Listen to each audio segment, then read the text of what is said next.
મળતી માહિતી મુજબ રાજકોટના ભાજપના ઉમેદવાર પરસોત્તમ રૂપાલાએ કરેલી ક્ષત્રિય સમાજ અંગેની વિવાદિત ટિપ્પણી બાદ ઊભું થયેલું ભવંડર હવે ભાજપને નડી રહ્યું હોવાથી ક્ષત્રિય સમાજનો વિવાદ માત્ર રૂપાલા પૂરતો રાખી અન્ય બેઠકોના ઉમેદવારને મોદીના નામે બચાવી લેવા પ્રયાસો શરૂ થયા છે। રૂપાલાએ ઊભા કરેલા આ રાજકીય ભવંડરમાં રૂપાલાને એકલા મૂકી ભાજપે બાકીની બેઠકો ઉપર ક્ષત્રિયોનો વિવાદ કે વિરોધ નડે નહીં તે માટે પ્રયાસો શરૂ કરી દીધા છે। આ પ્રયાસોના ભાગરૂપે ભાજપના પ્રદેશ પ્રમુખ CR પાટીલે 2 દિવસ પહેલાં ક્ષત્રિય સમાજને રૂપાલા સામે વિરોધ છે, પરંતુ ભાજપ કે વડાપ્રધાન મોદી સામે વિરોધ નથી તેવું સૂચક નિવેદન કર્યું હતું।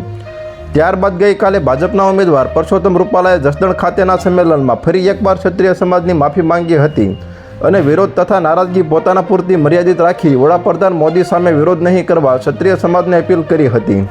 તો અત્યાર માટે આટલું જ મિત્રો, ફરી મળીએ નવી અપડેટ સાથે। તે પહેલાં વિડીયોને લાઇક કરી, શેર કરી, ઓનલી ગુજરાત ન્યૂઝ ચેનલને સબસ્ક્રાઇબ કરો અને પાસે આવેલું બેલ આઇકન પણ દબાવો, જેથી તમને નવી ખબરો મળતી રહે।